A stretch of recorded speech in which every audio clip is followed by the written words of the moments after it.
Hola, muy bienvenidos a esta primera clase teórica de Introducción a la Traducción. Yo soy Noelia y conmigo van a estar teniendo las materias de Introducción a la Traducción y también Informática aplicada a la traducción. Van a estar justamente teniendo todas sus dudas y vamos a estar viendo, compartiendo y entendiendo el material de estas dos materias conmigo, ¿sí? Para que recuerden. Yo soy Noelia y bueno, les doy la bienvenida. Comentarles que la materia es anual, es regular, no es promocional. Significa que ustedes tienen que ir presentando los trabajos prácticos cada mes. Trabajos prácticos y actividades. Todas las actividades que yo les esté subiendo a la plataforma son actividades que son tenidas en cuenta al momento de realizar su examen, ¿sí? Van a tener un examen durante la primera mitad del año, en julio.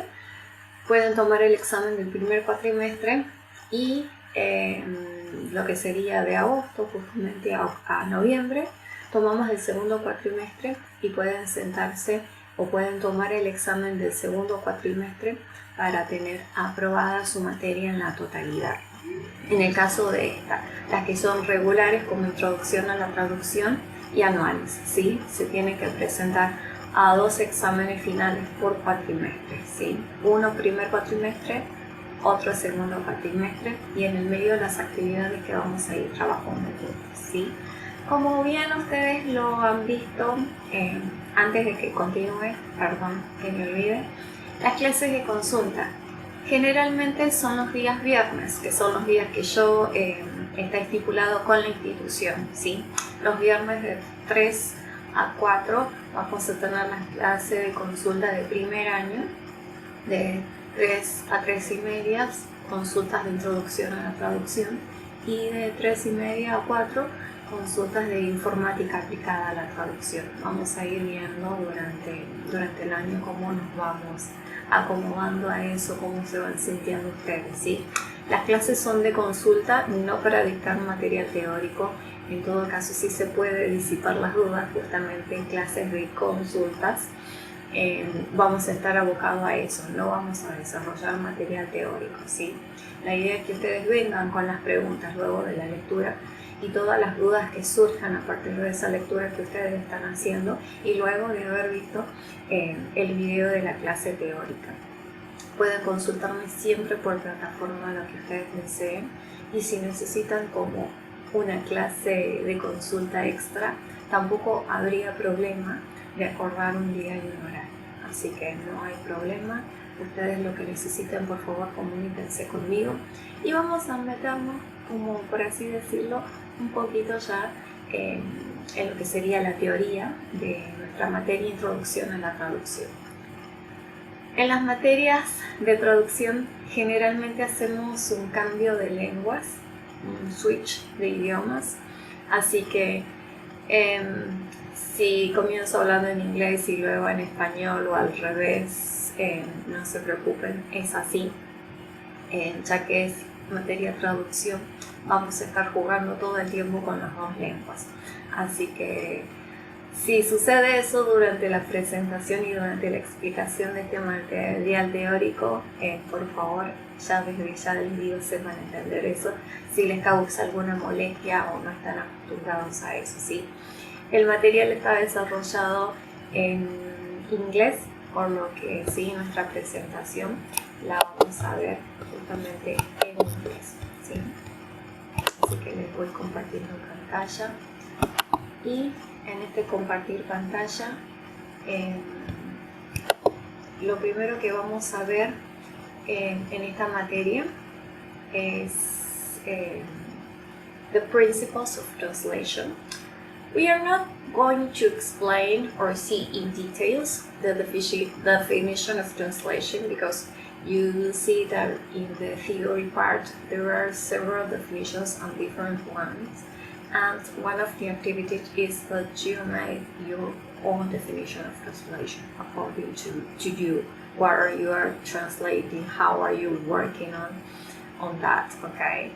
and that's the idea. But the important thing here is the principles of translation, the process of translation, and the types of translation. Okay, that is what you're going to see. So, in the first part, as you see, you will see that phrase, or yes, that phrase, the invisibility of translators and the degree of translations, okay? And you will say, what is this? What are you meaning of, okay? The invisibility of translator, and as you see, Heidegger explained in this way that the barrier of translation is curiously outside of the dimension of space, in its invisibility. The good translator disappears from view, even while preserving the text. But what it is revealed is the contact of the translator with the text. That's what we translators seek all the time. That when you say the translator disappears from view when you're reading a text, and this text is so natural, is so poetic, is so beautiful in this way. When you say, I understand everything, and the connection with India is perfect, and the language, the words that are used are very good, and you say, well, this is a very good book, or this is a very good text. And when you look for information, you say, this is a translation, and you say, it seems no translation, okay? It seems the original text. And this is where we translators seek of all the time, to get that invisibility. That invisibility, the idea is that the translator tend to translate an idiomatic and readable version of the text, creating an illusion of transparency. That's the idea when you think of the invisibility of translator. Okay, when you go to all the steps and you create and you made a translation, there is I don't know, when you say the translator is invisible because you see the connection with the translated text and the original one. Okay, so it's creating an illusion of transparency, and it is also related the way translated texts are generally read in the target language. Okay, this is more related to target language, and you are going to see, okay, now later on, what is this use of target language? Okay, but bear in mind this: the invisibility of translation is not the idea to create an illusion of transparency. A good translator disappears from view even by preserving the text. And the degree of translations, you will see that some authors says that everything is translatable, and there will be some other authors that say that not everything is translatable. There will be a degree of translation according to the different genres of the text. Okay, it's not the same translated a technical text, a text following instruction, and translated a text, for example, a poetry, okay, a poem. You will see that there will be some degrees of translation in that process. Okay, and the transability and the intranslatability would be, or is a theory that we translation said it is a controversy topic. There is a controversy here, a controversy over the problem of translatability or the untranslatability, stem from the vagueness of the notion of meaning and a lack of consensus over the understanding of the nature of language and translation. Okay, there will be here this kind of difficulty problem saying that. Okay, this is a controversy topic here. Okay, this is very controversial. So this the idea here when you say text, how translatable is a text and how untranslatable it is a text, though there will be some degrees according to the text. Okay, and in the theory part, in the theory material, you will see some examples, and one of them will be that. Okay, and for example, the house is red. When you say la casa es roja, tenemos ahí un nivel de traducibilidad como al 100%, exacto, okay? But it's not the same saying, and I feel like fish out of water, okay? When you translate that part, some authors or some translation says, me siento como pez fuera del agua. Y en otras culturas se dice, me siento como un sapo de otro pozo. Entonces van a ir viendo que en algunos casos ese sentido o esa traducibilidad se va a ir perdiendo quizás un poco, porque no va a ser exactamente literal, como en el primer caso, me siento como pez fuera del agua, ¿sí? Dependiendo de las culturas vamos a ir viendo que van a existir cambios en eso, y en esos cambios, cuando decimos, se pierde un poco el nivel de traducibilidad y existe un grado de traducibilidad, porque hay algo que se va perdiendo en términos de palabras, culturas, expresiones, ¿sí? Más que nada esto se refiere ahí, ¿sí? What it is translatable and what it is not translatable, the different degrees according to the different genres of texts, yes? When we are getting more deeper in the translation process, you will see that there are two big theories. The one that says that the predominant purpose is to express as exactly as possible the full force and meaning of every word and term of the phrase in the original, okay? Is to keep as exactly as possible the full force of the meaning of the original text. And the second theory says that its purpose is to produce a result that doesn't read like a translation at all, but rather moves in its new dress with the same ease as in its native rendering, okay? The idea of the second one is the translation should sound natural, okay? And it's not the same, the structure is not the same, maybe the musicality is not the same, but it rather moves, it is moved or it is read in a new dress, because it is a new language, new structure, new cultures, new identities, and so that's the idea here, a tendency to express, to read a translation that it doesn't seem a translation at all, okay? And the other one to express as exactly as possible the full force of meaning of every word. So this is to take into account here the two possibilities. And in the middle, you will see, for example, these words or phrases. The source language, that when you are translating, you say the source language, that will be the original text, the language of the original text.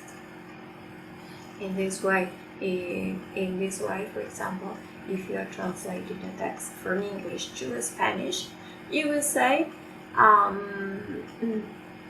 In English to Spanish, you will say the source language is English and the target language is Spanish. Okay, from English to Spanish.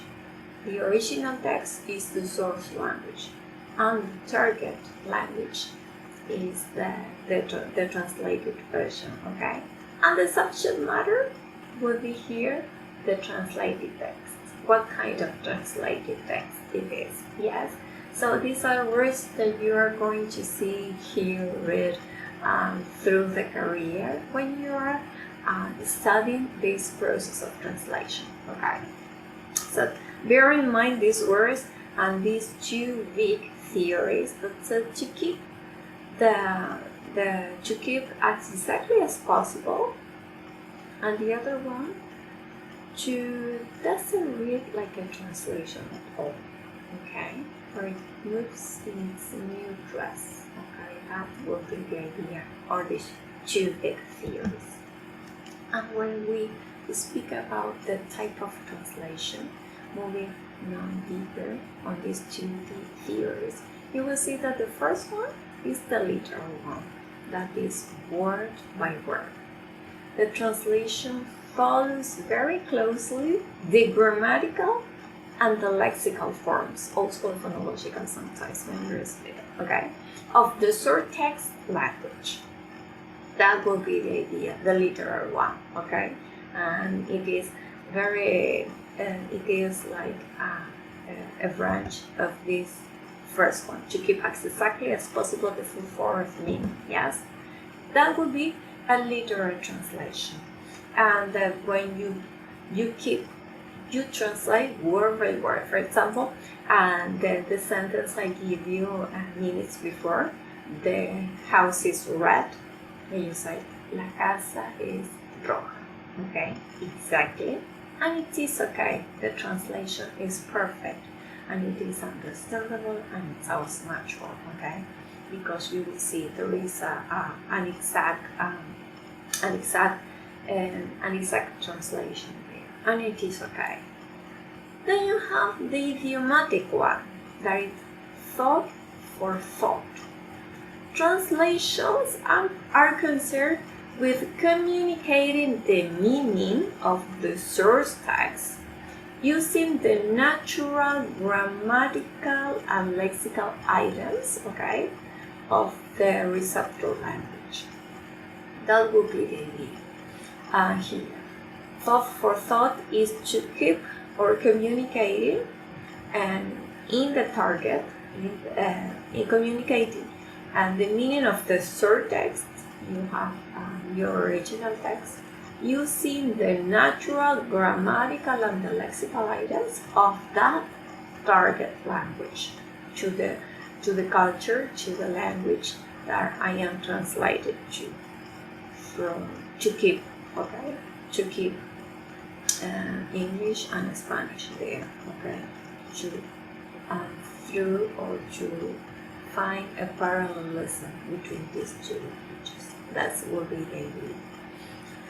And the last one that says unduly free, or the free translation, and when paraphrases or certain information is added to the translation for a specific effect, okay, such as a commentary. You will see that when you start reading different translation, and I suggest you reading translation to see what's the methodology or the strategies that every translator keeps, and see all these kind of things, the words, the cohesion and the coherence, the grammatical, the lexical items, the musicality, and this information, how a word it is paraphrased or it is added a comment from the translator to the text, because there will be some words, for example, como la humita o empanadas, que muchas veces decimos, y bueno, estos términos se traducen como lo traduzco, ¿cómo hago para que se entienda que es, sí? Entonces, mantenés a veces el término, ¿sí? Ustedes lo mantienen el término de decir empanadas. Y como una aclaración o un comentario quizás extra, it is a traditional food from the north of Argentina that is made of. And you explain, you paraphrase. And some authors with an asterisk, okay, they explain, okay, at the very end of the page, what is that word, what does it mean, okay? And so these are like the free translation. And there it is also a kind of translation that you use. When you are translating a text, you will see that these three types of translation, okay, they mix each other and they find each other in the same text. Because in some utterance, you will see it is perfect, the literal one, okay? I can translate a literal. And in some other parts, you will say, well, this is like more to do with culture, so I have to translate, communicating, okay? I have to be careful, so more with the idioms and the slang, and also the free translation. You will see that sometimes it's necessary to paraphrase a word to communicate, okay, the idea of that sentence or that text, okay? But you will see that these three types of translations, they encounter and they mix each other within the translation. And then you will see that the ideal translation, okay? And remember the first concept that I give you when I say that invisibility of translation and the degrees of translation. But it is related to that because every translator, every one of us, seek of the effective or the ideal translation. What are the characteristics or the features that an effective or an ideal translation should have? First of all, you should be accurate, the accuracy. And when we say accurate, is reproducing as exactly as possible the meaning of the short text, okay? That would be related to accuracy. Then, natural. The naturalness, it is also a very, very fundamental ingredient. Using natural forms of the target language in a way that it is appropriate to the kind of text being translated, okay? It should sound natural. That's in here. We cannot use and make it fit, okay, a word when it is not possible.